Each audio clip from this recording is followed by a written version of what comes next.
E aí? Imagina só se existisse uma ferramenta, uma espécie de superpoder mental, sabe? Capaz de cortar toda a confusão da nossa vida, deixando só o que importa. Parece bom, né? Pois é, hoje a gente vai falar exatamente sobre isso. Um princípio que é simples, mas ao mesmo tempo super poderoso. A gente vai mergulhar de cabeça no que é a navalha de Oca. Para começar, vamos fazer um pequeno exercício de imaginação. Pensa aí, você está num lugar tranquilo e de repente começa a ouvir um barulho de galope se aproximando. Toque, toque, toque, toque, toque, cada vez mais alto, mais perto. A primeira imagem de bicho que vem na sua cabeça é qual?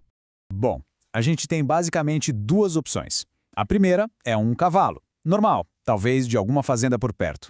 A segunda é uma zebra, que deu um jeito de escapar do zoológico da cidade.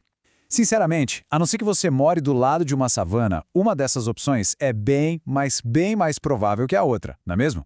Então, essa nossa escolha quase automática pelo cavalo, a resposta mais óbvia, ela mostra direitinho como funciona o princípio que a gente vai desvendar hoje. Essa ferramenta se chama navalha de Oca.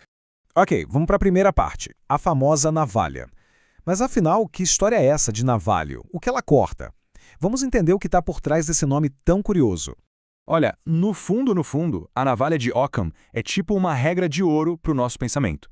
Ela diz o seguinte: se você tem um monte de explicações diferentes para a mesma coisa, a melhor aposta quase sempre é a mais simples, aquela que não precisa de muita firula para fazer sentido.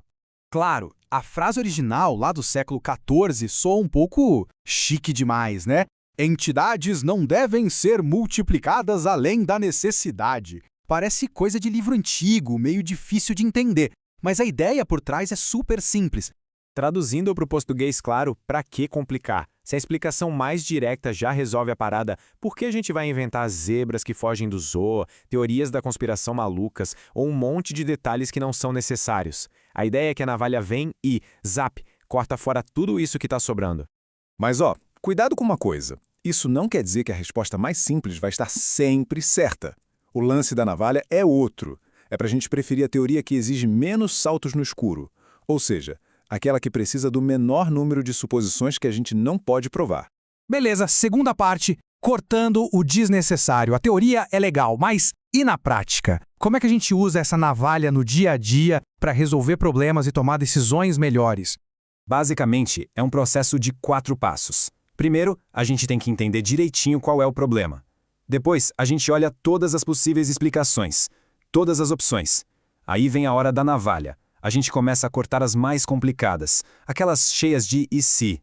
E por último, é só testar as que sobraram, as mais simples, e ver se elas funcionam. Vamos para a terceira parte, quando a simplicidade vence. E pode acreditar, a navalha de Occam não é só uma ideia abstrata. Ela ajudou a mudar o rumo da ciência. Vamos dar uma olhada em uns exemplos históricos que são bem legais. Antigamente, a galera achava que a Terra era o centro de tudo. Só que para essa ideia funcionar, os astrônomos tinham que inventar umas contas super complexas, com os planetas fazendo uns malabarismos no céu. Aí chegou o Copérnico e perguntou: e se for mais simples?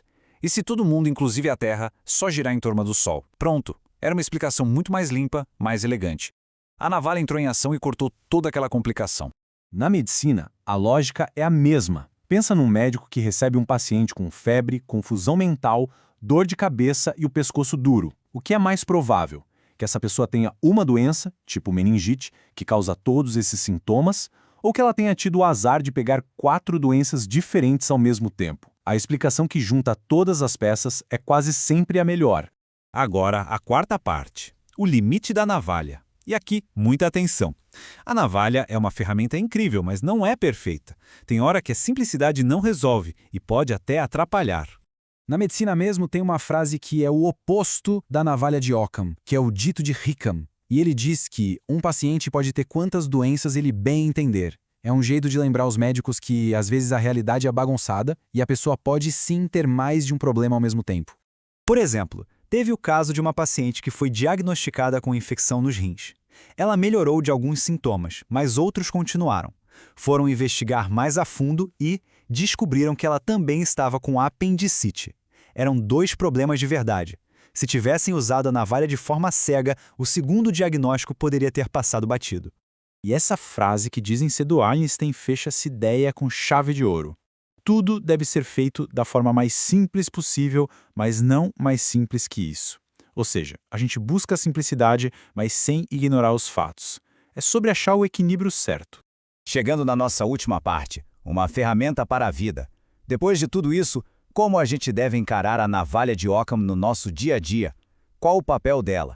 Resumindo a história toda, a navalha de Occam não é uma bola de cristal que te dá a resposta certa. Ela é mais como um mapa, que te ajuda a decidir qual caminho pegar primeiro. É um guia que aponta para a direção mais direta, evitando que a gente perca tempo e energia com um monte de complicação que na maioria das vezes nem existe. E para a gente fechar, fica aí uma pergunta para pensar. Seja numa decisão do trabalho, ou até no jeito que a gente encara um problema pessoal, que complicação desnecessária dá para cortar da vida hoje? Às vezes a solução mais clara e direta está bem na nossa frente, só esperando a gente parar de complicar. A simplicidade pode ser a chave.